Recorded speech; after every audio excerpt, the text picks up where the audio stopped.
Обыски в Минздраве. В министерстве сообщили, по какому делу проводятся следственные действия. Урожай круглый год, когда местные овощи станут доступны в любое время года на прилавках Якутска. Бездомные собаки. В Устнере объявлен отлов и вакцинация.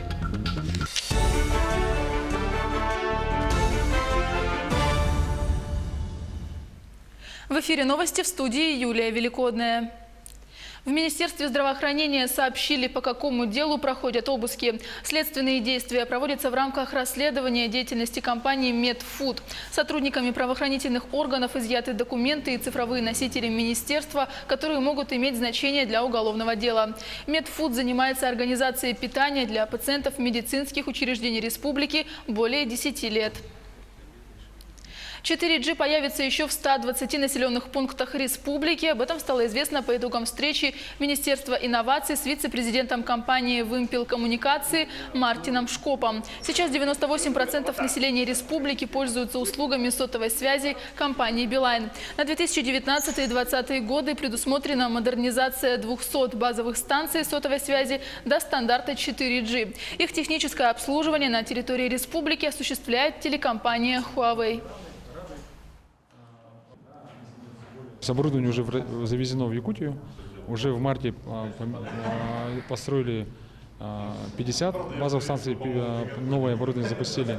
И эта работа будет продолжаться также и в 2020 году, что в принципе сделает более качественную связь для жителей республики. Мы в декабре договорились с коллегами на развитие этого региона. И я очень рад, что наши планы компания «Билайн», которые мы подтвердили в декабре, они сейчас работают. Для нас это очень важно. Здесь сейчас происходит самая большая стройка. Протестировать вездеход-амфибию планируют во время экспедиции Якутия-Чукотка. 5 участников доберутся из столицы республики до Устнеры на грузовиках, а дальше самостоятельно на вездеходной технике собственной разработки до острова Врангеля и обратно. При этом дважды просекая пролив Лонга по дрейфующим льдам. Отметим, что техника автономная. Если участники застрянут без выхода на материк, то запасов еды, воды и топлива хватит на месяц. Завершить экспедицию планируют на 30-е сутки. Планируем в течение месяца, потому что, сами понимаете, весна. Вот. Сложности в чем? Пролив Лонга – это между островом Врангеля и материком. Там большие течения, подвижки льдов. Вот. Поэтому нам предстоит по этим дрейфующим льдам идти. Будет, естественно, и открытая вода переплывать. Вот в этом торосы, естественно, если там подвижка льдов, это торошение. С начала года цены на продовольственные товары в Якутии выросли в среднем на 1,2%. Об этом сообщает служба государственной статистики по республике. Основной рост цен пришелся на хлеб и булочные изделия и окорочка куриные. Также выросли цены на молоко, яйцо и мясо кур. Среди городов и районных центров республики максимальная величина стоимости продуктового набора была зарегистрирована в поселке Зырянка – 8861 рубль. Минимальная в Нерюнгри она составила 5520 рублей. А в Якутске стоимость набора 6675 рублей. С начала года она повысилась на 0,4%. Из плодово-овощной продукции наиболее всего подорожали виноград на 16%, капуста белокочанная на 11%.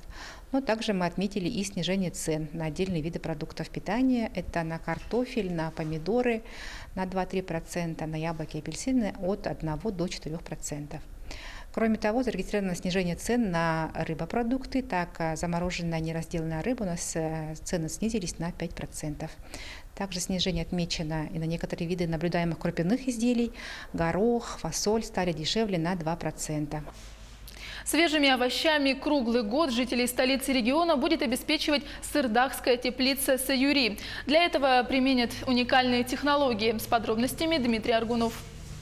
Старожилы Тулагина, Сырдаха помнят, что здесь в советские времена располагались большие теплицы, но покрытые полиэтиленом, не круглогодичного использования. И вот судьба распорядилась так, что именно здесь, в месте, где, скажем, в давние времена процветало овощеводство, расположены новые мощные круглогодичные теплицы предприятия «Саюри». Первая очередь теплицы была запущена в 2016 году и была своего рода экспериментом, приживется ли технология в условиях Якутска. Как оказалось, вполне даже. И вот в кратчайший срок построена вторая очередь тепличного комплекса на площади в 10 раз превышающую первую. В очень сжатые сроки запущена силовая установка на 8 мегаватт. Уже готовы опоры под вторую. Суммарная мощность энергоустановок сравнится с квартальной котельной – 16 мегаватт. Огромные резервуары систем полива, технические помещения. И мы попадаем в действующую первую теплицу из 5 построенных. С 11 марта мы высаживаем салат. Салат сорта «Афицион». На данный момент суммарно высажено около 11 тысяч растений салата. Также мы тут на следующие блоки запускаем, высадили уже рассаду огурца. Вот. И рассада огурца высажена в количестве 22 тысяч растений. 22 тысячи растений – это в 11 раз больше, чем можно было получить в теплице первой очереди. Площади второго блока круглогодичной теплицы с применением японских технологий впечатляют. Чтобы обслуживать их, пригодятся специальные транспортеры. К слову, на теплицу приняты уже первые жители Тулагина. Учитывая автоматику, обслуживать весь комплекс будут всего 10 человек. Но для небольшого села даже такое количество рабочих мест уже достижение. Уже очень скоро продукция тепличного комплекса появится в открытой продаже. Идет маркетинг продукции, которая, вне всякого сомнения, будет востребована. Дмитрий Аргунов, Сырдах, Якутск. Участок под строительство кардиоцентра в Якутске выделен на Сергелякском шоссе. Распоряжение об изъятии в этом районе жилых и нежилых помещений для государственных нужд подписано правительством республики. На запланированном участке к расселению предполагается 3 аварийных дома. Так выполнится программа переселения из ветхого и аварийного жилья, а также появится объект здравоохранения. Общее финансирование объекта составляет 4,6 миллиардов рублей, 90% из которых средства из федерального бюджета. В селе Новый Тампонского района в рамках общереспубликанского движения добрых дел «Моя Якутия в 21 веке» начинается строительство нового здания детского сада. Мария Винокурова продолжит. Завоз стройматериалов начался с середины марта. Завезли песок, щебень, цемент, а также пенобетонные блоки. До закрытия автозимника строители намерены полностью обеспечить себя материалами и в конце апреля приступить к возведению фундамента стен. Планируем в этом году закончить строительство самой коробки, кровли, цоколя и планируем ввести детский сад сам в 2020 году. В 2020 году исполнится ровно 60 лет, как в селе Новый был построен детский сад «Буратино» на 25 детей. Сегодня 2 смешанные группы посещают 33 ребенка, поэтому катастрофически не хватает места. У нас будет 3 группы, музыкальный зал, потом пищеблок будет совместный, а то у нас в старом здании отдельное здание кухни, будет совместный зал. Воспитатели Анна Бабоева и Роза Кантаярова полвека назад начинали трудиться в этом детском саду. Обе от души рады, что станут очевидцами долгожданного события. Желаю, конечно, в новом садике все будет хорошо, новая мебель, все будет достаточно, и тепло будет. Дети очень радоваться будут, и родители будут радоваться в новом садике. И мы хотим маленько тоже в новом садике работать. Хотя бы 2 года, пока возможность есть здоровье. Новое одноэтажное здание построят на территории старого детского сада. Место под строительство объекта уже отсыпано. Воспитатели и малыши очень ждут переезда и надеются, что новый 2020 год они встретят в современном просторном детском саду. Мария Винокурова, Хандыга, Тампонский район. В Уснере объявлен отлов бездомных собак. С подробностями Светлана Поцелуева. Аймиконский ветеринарный пункт проводит плановые вакцинации домашних питомцев. В обязательном порядке совершенно бесплатно прививают от бешенства и чумки. Планово мы собакам ставятся прививки в 2-3 месяца, в полгода и в год. Затем уже далее каждый год до 6 лет. Население очень активное в плане своих животных, они за ними ухаживают, они приходят к нам постоянно. К сожалению, в поселке очень много бродячих собак. Хотелось бы, чтобы наше население более ответственно к этому относилось, к своим питомцам, потому что собаки бродячие могут быть переносчиками разных болезней. А тем временем бригады по отлову безнадзорных животных продолжают свою работу. После объявления через газету теперь отлавливают всех свободно гуляющих и часто агрессивно настроенных собак, невзирая, в ошейнике она или без него. Животных помещают в пункт передержки, откуда нерадивые хозяева могут их забрать. Привозят в ветстанцию, проводят обследование, нормальную собаку выпускают в ту же самую среду. Посчитали, вот, которые бродячие собаки, 87 штук. 87 штук стерилизовать и обратно отпустить. Существует множество разнополярных мнений по вопросу отлавливать, не отлавливать, но собак в поселке становится все больше.